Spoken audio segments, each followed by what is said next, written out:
Guys, welcome back to my YouTube channel. ಇವತ್ತು complete college vlog ಆಗಿರುತ್ತೆ. And ಇವತ್ತು ಯಾರು ಇದ್ದಾರೆ ನನ್ನ ಜೊತೆ ಅಂತ ನೋಡೋಣ. This is Bhargavi the gorgeous and this is Hamsa, ಏನು ಸೂಪರ್ ಸ್ಟಾರ್, ಏನೋ ರೌಡಿ ಬೇಬಿ ಗೈಸ್ ಅವಳು. ಇದು ನಮ್ಮ ಚೋಟಾ ಮರಿ. ಇದು ವೆಡ್ನೆಸ್ಡೇ ವ್ಲಾಗ್ ಆಗಿರುತ್ತೆ. ವೆಡ್ನೆಸ್ಡೇ ನಮ್ಮ ಕಾಲೇಜ್ ಚೇರ್ಮನ್ದು ಬರ್ಡೇ ಇತ್ತು.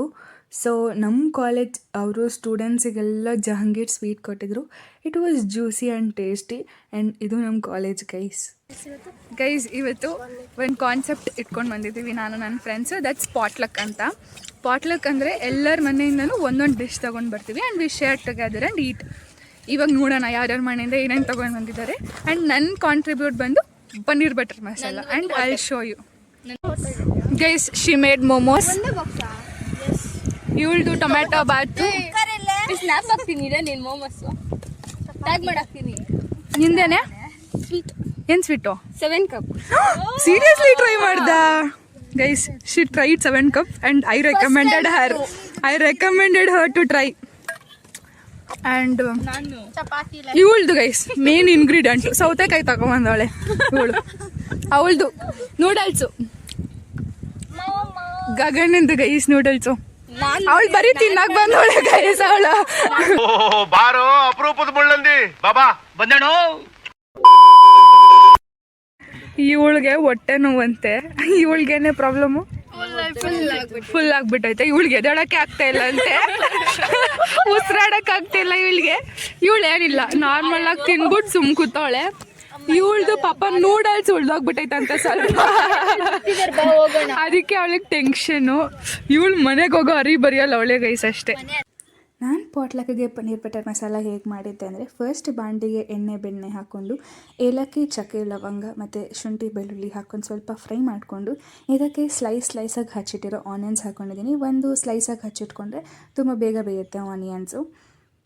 ಮತ್ತು ಇದಕ್ಕೆ ನಾನು ಸ್ಲೈಸಾಗಿ ಹಚ್ಚಿಟ್ಟಿರೋ ಟೊಮ್ಯಾಟೋಸ್ ಆ್ಯಡ್ ಮಾಡ್ಕೊಂಡಿದ್ದೀನಿ. ಟೊಮ್ಯಾಟೋಸ್ ತುಂಬ ಬೆಂದ ಮೇಲೆ ಲೈಕ್ ನಮ್ಗೆ ಗೊತ್ತಾಗುತ್ತೆ ಹೆಂಗೆ ಬೆಂದಂತ. ತುಂಬ ಮ್ಯಾಶಿ ಆಗಬೇಕದು. ಸೊ ಆವಾಗ ಪರ್ಫೆಕ್ಟಾಗಿ ಬಂದಿದೆ ಅಂತ. ಆ್ಯಂಡ್ ನಾನು ಇದಕ್ಕೆ ಒಂದು 3 ರಿಂದ 4 ಹಸಿಮೆಣ್ಸಿನ್ಕಾಯಿ ಹಾಕೋತಾ ಇದ್ದೀನಿ. ಖಾರ ನೋಡ್ಕೊಂಡು ಹಾಕ್ಕೊಳ್ಳಿ, ಬಿಕಾಸ್ ಖಾರ ಹಿಡಿಯಲ್ಲ. ಮತ್ತು ಇದಕ್ಕೆ ನಾನು ಗೋಡಂಬಿ ಹಾಕೋತಾ ಇದ್ದೀನಿ. ಒಂದು ಗೋಡಂಬಿ ಹಾಕೋದ್ರಿಂದ ಗ್ರೇವಿ ಕನ್ಸಿಸ್ಟೆನ್ಸಿ ತುಂಬ ತಿಕ್ಕಾಗಿ ಬರುತ್ತೆ, ಮತ್ತು ಇನ್ನೊಂದು ತುಂಬ ಕ್ರೀಮಿಯಾಗಿ ಬರುತ್ತೆ ಗೋಡಂಬಿ ಹಾಕೋದ್ರಿಂದ. ಸೊ ಸ್ವಲ್ಪ ಹಾಕ್ಕೊಳ್ಳಿ. ಆ್ಯಂಡ್ ಇದು ತಣ್ಣಕ್ಕಾದಮೇಲೆ ಮಿಕ್ಸಿ ಜಾರಿಗೆ ಹಾಕ್ಕೊಂಡು ನುಣ್ಣಕ್ಕೆ ರುಬ್ಕೊಳ್ಬೇಕಾಗತ್ತೆ. ಆ್ಯಂಡ್ ಇನ್ನೊಂದು ಬಾಣಲಿ ತಗೊಂಡು ಬೆಣ್ಣೆ ಹಾಕ್ಕೋಬೇಕು. ಬೆಣ್ಣೆ ಸ್ವಲ್ಪ ಜಾಸ್ತಿ ಹಾಕ್ಕೊಂಡು ಇದಕ್ಕೆ ಸಣ್ಣದಾಗಿ ಹಚ್ಚಿಟ್ಟಿರೋ ಆನಿಯನ್ಸ್ ಹಾಕ್ಕೋಬೇಕು, ಬಿಕಾಸ್ ಗ್ರೇವಿ ಆಗಿರೋದ್ರಿಂದ ಬಾಯಿಗೆ ಸಿಗಬಾರ್ದು ಏನೂ. ಆ್ಯಂಡ್ ಇದಕ್ಕೆ ನಾನು ಖಾರದ ಪುಡಿ ಹಾಕೋತಾ ಇದ್ದೀನಿ. ಆ್ಯಸ್ ಐ ಸೆಡ್, ನಾನು ಹಸಿಮೆಣ್ಸಿನ್ಕಾಯಿ ಕೂಡ ಹಾಕ್ಕೊಂಡಿದ್ದೀನಿ. ಸೊ ಸ್ವಲ್ಪ ಖಾರ ನೋಡಿಕೊಂಡು ಹಾಕ್ಕೊಳ್ಳಿ. ಸೊ ಅಷ್ಟು ಖಾರ ಹಿಡಿಯಲ್ಲ ಗ್ರೇವಿಗಳಿಗೆ. ಮತ್ತು ಇನ್ನು ಇದಕ್ಕೆ ನಾನು ಗರಂ ಮಸಾಲ ಮತ್ತು ಜೀರಿಗೆ ಪುಡಿ ಆ್ಯಡ್ ಮಾಡ್ಕೋತಾ ಇದ್ದೀನಿ. ಆ್ಯಂಡ್ ಇದಕ್ಕೆ ಇನ್ನೊಂದು ಸ್ವಲ್ಪ ಅರಿಶಿನ ಹಾಕ್ಕೊಂಡು ಉಪ್ಪು ಹಾಕ್ಕೊಂಡು ಎಲ್ಲ ಹಸಿ ವಾಸನೆ ಹೋಗೋ ತನಕ ಚೆನ್ನಾಗಿ ಮಿಕ್ಸ್ ಮಾಡ್ಕೋಬೇಕಾಗತ್ತೆ. ಆ್ಯಂಡ್ ನಾನಿಲ್ಲಿ ಉಪ್ಪು ಆ್ಯಡ್ ಮಾಡಿಕೊಂಡೆ. ಆ್ಯಂಡ್ ಇದು ಆದಮೇಲೆ ಈ ಥರ ಕಾಣುತ್ತೆ ಅದು. ಆ್ಯಂಡ್ ನಾ ಗ್ರೇವಿ ಏನು ರುಬ್ಕೊಂಡಿದ್ದೆ ಆ ರುಬ್ಕೊಂಡಿರೋದನ್ನ ಹಾಕೋತಾ ಇದ್ದೀನಿ. ಗ್ರೇವಿ ಕನ್ಸಿಸ್ಟೆನ್ಸಿ ನೋಡಿಕೊಂಡು ನೀರು ಆ್ಯಡ್ ಮಾಡ್ಕೋಬೇಕಾಗತ್ತೆ. ಒನ್ಸ್ ಗ್ರೇವಿ ಕನ್ಸಿಸ್ಟೆನ್ಸಿ ಪ್ರಾಪರ್ ಆದಮೇಲೆ ಅದು ಈ ಥರ ಕುದಿ ಬರುತ್ತೆ. ಆ್ಯಂಡ್ ಈ ಥರ ಕಾಣುತ್ತೆ ಅದು. ಒನ್ಸ್ ಪರ್ಫೆಕ್ಟಾಗಿ ಕುದ್ಮೇಲೆ ಚಿಕ್ಕದಾಗಿ ಪನ್ನೀರ್ ಕ್ಯೂಬ್ಸ್ ಮಾಡಿಕೊಂಡು ಪನ್ನೀರ್ ಆ್ಯಡ್ ಮಾಡ್ಕೊಳ್ಳಿ. ನಮ್ಮ ಮನೇಲಿ ಫ್ರೈ ಮಾಡಿದ್ರೆ ಇಷ್ಟ ಆಗಲ್ಲ, ಬಿಕಾಸ್ ಸಾಫ್ಟ್ನೆಸ್ ಹೋಗ್ಬಿಡತ್ತೆ. ಸೊ ಲಾಸ್ಟಲ್ಲಿ ಕಸ್ತೂರಿ ಮೇಥಿ ಆ್ಯಡ್ ಮಾಡಿಕೊಂಡು ಹೀಗಿತ್ತು ನನ್ನ ಪನ್ನೀರ್ ಬಟರ್ ಮಸಾಲ. ತುಂಬ ಟೇಸ್ಟಿ ಆಗುತ್ತೆ ಗೈಸ್. ಇವತ್ತು ನಮ್ಮ ಕಾಲೇಜಲ್ಲಿ ಬ್ಲಡ್ ಕ್ಯಾಂಪ್ ಇದೆಯಂತೆ. ನೋಡೋಣ ಯಾರ್ಯಾರು ಬ್ಲಡ್ ಇಸ್ಕೋತಾರೆ, ಯಾರ್ಯಾರು ಬ್ಲಡ್ ಕೊಡ್ತೀವಿ. ಆ್ಯಂಡ್ ನನಗೂ ಬ್ಲಡ್ ಕೊಡಬೇಕಂತ ಇದೆ. ಲೆಟ್ಸ್ ಸಿ ಏನಾಗುತ್ತೆ. ಆ್ಯಂಡ್ ನಾವು ಎಲ್ಲೇ ಬ್ಲಡ್ ಡೊನೇಷನ್ ಮಾಡ್ತೀವಿ ಅಂದರೂ ಒಂದು 3-4 ಟೆಸ್ಟ್ಗಳಿರ್ತವೆ ಬ್ಲಡ್ ಡೊನೇಟ್ ಮಾಡೋಕ್ಕೆ ಮುಂಚೆ. ಒಂದು ಹಿಮೋಗ್ಲೋಬಿನ್ ಟೆಸ್ಟ್ ಅಂತ ಮಾಡ್ತಾರೆ. ಹಿಮೋಗ್ಲೋಬಿನ್ ಟೆಸ್ಟಲ್ಲಿ ಆಲ್ವೇಸ್ 12.5 ಮೇಲೆ ಇರಬೇಕು ನಮ್ಮ ಹಿಮೋಗ್ಲೋಬಿನ್ ಲೆವೆಲ್ಲು. ಮತ್ತು ಇನ್ನೊಂದು ನಮ್ಮ ಬ್ಲಡ್ ಗ್ರೂಪ್ ಟೆಸ್ಟ್ ಮಾಡ್ತಾರೆ. ಆ್ಯಂಡ್ ನಾವು ಬ್ಲಡ್ ಕೊಡೋಕ್ಕೆ ನಾವು 50 kg ಮೇಲೆ ಇರಬೇಕು. ಗೈಸ್, ಈ ಚಿಕ್ಕದಕ್ಕೆ ನಮ್ಗೆ ನೋಡ್ತಾ ಇದೆ. ಇವಾಗ ಕೊಡ್ಬೇಕು ದೇವರನ್ನೇ ಗೊತ್ತಿಲ್ಲ. ನನಗೂ ಇಂಜೆಕ್ಷನ್ಗೂ ಸ್ವಲ್ಪ ಜಾಸ್ತಿ ದೂರ. ಲೆಟ್ಸ್ ಸಿ ಏನಾಗುತ್ತೆ. ಆ್ಯಂಡ್ ಈ ಡಾಕ್ಟರ್ ಬಗ್ಗೆ ಹೇಳಬೇಕು ಅಂದರೆ, ಈ ಡಾಕ್ಟರ್ ಎಷ್ಟು ಸ್ವೀಟ್ ಆ್ಯಂಡ್ ಕೈಂಡ್ ಗೊತ್ತಾ. ನಾನು ಈ ಡಾಕ್ಟರ್ನ ಕೇಳ್ತಾ ಇದ್ದೆ, ನಾವು ವೀಡಿಯೋ ಮಾಡ್ಕೊಂಡ್ಲಾ ಅಂತ. ಅವರು ಖಂಡಿತ ಮಾಡ್ಕೊಮ್ಮ ಅಂತ ಎಷ್ಟು ಸ್ವೀಟಾಗಿ ಹೇಳಿದ್ರು ಗೊತ್ತಾ. ಆ್ಯಂಡ್ ತುಂಬ ಫ್ರೆಂಡ್ಲಿ ಆಗಿದ್ದರು ಈ ಡಾಕ್ಟರು. ಆ್ಯಂಡ್ ನಂಗೆ ಈ ಅಕ್ಕ ಬಗ್ಗೆ ಏನು ಹೇಳಬೇಕು ಅಂತಲೇ ಗೊತ್ತಿಲ್ಲ. ಶಿ ವಾಸ್ ಸೋ ಫ್ರೆಂಡ್ಲಿ, ತುಂಬ ಫ್ರೆಂಡ್ಲಿ ಆಗಿದ್ದರು. ಮತ್ತು ಈ ಅಕ್ಕಗೆ ನನ್ನ ಬ್ಲಡ್ ವೆಸಲ್ಸ್ ಸಿಗಲಿಲ್ಲ ಬಿಕಾಸ್ ನಾನು ತುಂಬ ನರ್ವಸ್ ಆಗಿದ್ದ ಕಾರಣಕ್ಕೆ ಇವ್ರನ್ನ ಕರೆದ್ರು. ಆ್ಯಂಡ್ ಇವ್ರೂ ಸ್ವಲ್ಪ ಸರ್ಚ್ ಮಾಡಿದ್ಮೇಲೆ ನನ್ನ ಬ್ಲಡ್ ವೆಸಲ್ಸ್ ಸಿಕ್ಕಿ ಆಮೇಲೆ ಬ್ಲಡ್ ತೊಗೊಳೋಕ್ಕೆ ಸ್ಟಾರ್ಟ್ ಮಾಡಿದ್ರು. ನಂಗೆ ಎಷ್ಟು ನರ್ವಸ್ ಆಗಿತ್ತಂದರೆ ನಾನು ಲಿಟ್ರಲಿ ನಡುಗ್ತಾ ಇದ್ದೆ. ನನ್ನ ಕೈ ಕಾಲೆಲ್ಲ ಫುಲ್ ನಡುಗ್ತಾ ಇತ್ತು, ಅಷ್ಟು ಭಯ ಆಗಿಬಿಟ್ಟಿತ್ತು.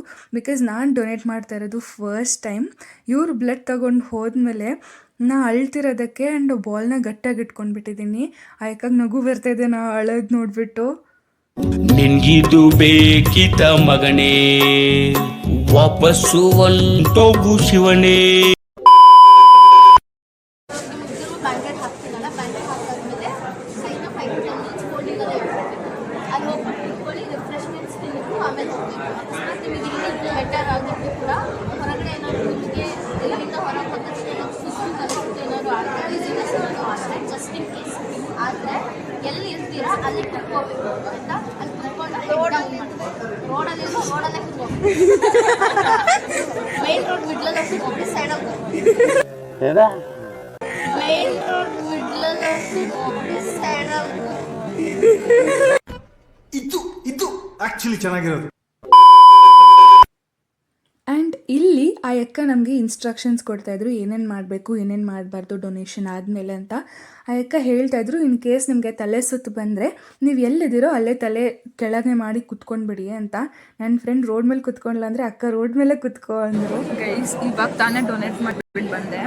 ಡೊನೇಷನಲ್ಲಿ ಏನೇನು ಕೊಟ್ಟರು ಅಂದರೆ ಒಂದು ಜ್ಯೂಸ್ ಬಾಟ್ಲು, ಇನ್ನೊಂದು ಬಾಳೆಹಣ್ಣು, ಇನ್ನೊಂದು ಗುಡ್ಡೆ biscuit. And they have also given this certificate kind of.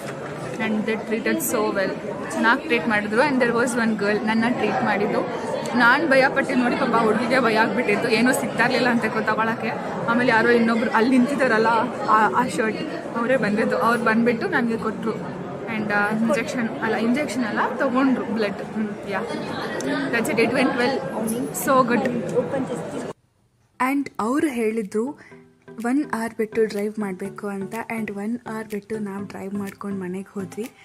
And ಇದು ಮತ್ತು ಫ್ರೈಡೇ ಕಂಟಿನ್ಯೂಯೇಷನ್ ಬ್ಲಾಗ್ ಆಗಿರುತ್ತೆ. ಫ್ರೈಡೇ ಆನೇಕಲಲ್ಲಿ ಜಾತ್ರೆ ಆಗಿತ್ತು. ನಾನು ನನ್ನ ಫ್ರೆಂಡ್ಸ್ ಎಲ್ಲರೂ ಕಾಲೇಜ್ ಮುಗಿಸ್ಕೊಂಡು ಜಾತ್ರೆಗೆ ಬಂದಿದ್ವಿ. ಆ್ಯಂಡ್ ಜನ ತುಂಬ ಜನ ಇದ್ದರು ಜಾತ್ರೆಯಲ್ಲಿ ಮಾತ್ರ. ಗೈಸ್ ಜನ ಎಷ್ಟಿದ್ದಾರೆ ಅಂದರೆ ಕಾಲಿಡೋಕ್ಕೂ ಜಾಗ ಇಲ್ಲ ಇಲ್ಲಿ. ಆ್ಯಂಡ್ ಇದು ಸಂಜೆ, ಇವಾಗಲೇ ಎಷ್ಟು ಜನ ಇದ್ದಾರೆ. ಇವು ಇಮ್ಯಾಜಿನ್ ಮಾರ್ನಿಂಗ್ ಎಷ್ಟು ಜನ ಇರಬೇಡ. ನಂಗೆ ಸೆಕೆಂಡ್ ನೋಡಿ ಗೈಸ್ ಹೆಂಗೆ ಸುರಿತಾ ಇದೆ. ನಾವು ಜಾತ್ರೆಯಲ್ಲಿ ಸ್ವೀಟ್ ಕಾರ್ನ್ ತಿಂತಾ ಇದ್ದೀವಿ. And me and my friends. And ಇವತ್ತು ಜಾತ್ರೆಯಲ್ಲಿ ಏನೇನು ಮಾಡ್ತೀವಿ, ಎಲ್ಲೆಲ್ಲಿಗೆ ಹೋಗ್ತೀವಿ ನೋಡೋಣ. ಗೈಸ್ ನಾವು ಇವಾಗ ತಾನೇ ಮಜ್ಜಿಗೆ ಮತ್ತು ಪಾನಕ ಕೊಡೋದು. It was so good, I will show you. And ನಾವು ಪಾನಕ ಮತ್ತು ಮಜ್ಜಿಗೆ ಇಲ್ಲೇ ಕೊಡ್ತಿದ್ದು. ಆ್ಯಂಡ್ ಇವ್ರ ಪ್ಲಾಸ್ಟಿಕ್ ಗ್ಲಾಸ್ ಇನಿಷಿಯೇಟಿವ್ ಐಡಿಯಾಗೆ ನಂಗೆ ತುಂಬ ಇಷ್ಟ ಆಯಿತು. ಬೇಲ್ಪುರಿ ತಿಂತಾ ಇದ್ದೀವಿ ನಾವೆಲ್ಲ. So good guys. ಇಲ್ಲಿ ಎಷ್ಟು ನಾಯ್ಸ್ ಪೊಲ್ಯೂಷನ್ ಅಂದರೆ ಎಷ್ಟು ಇರಿಟೇಟ್ ಆಗ್ತಿದೆ ಗೊತ್ತಾ ನನಗೆ, ನನ್ನ ಫ್ರೆಂಡ್ಸ್ಗೆ. Even they are getting irritated so much. But no other fate and we are going home now. And this is the end of the Anekal ಜಾತ್ರೆ. ಆ್ಯಂಡ್ ಆನೇಕಲ್ ಜಾತ್ರೆಯಲ್ಲಿ ತುಂಬ ಗೇಮ್ಸ್ ಎಲ್ಲ ಹಾಕಿದ್ರು. ಬಟ್ ನಾವು ಯಾವ ಗೇಮು ಆಡೋಕ್ಕಾಗಲಿಲ್ಲ ಬಿಕಾಸ್ ನಾವು ಕಾಲೇಜ್ ಮುಗಿಸ್ಕೊಂಡು ಹೋಗಿದ್ರಿಂದ ಆಲ್ರೆಡಿ 5:15 ಆಗಿಬಿಟ್ಟಿತ್ತು. ಆ್ಯಂಡ್ ನಮ್ಮ ಟೈಮ್ ಆಗಿಬಿಟ್ಟಿತ್ತು ಅಷ್ಟೇ.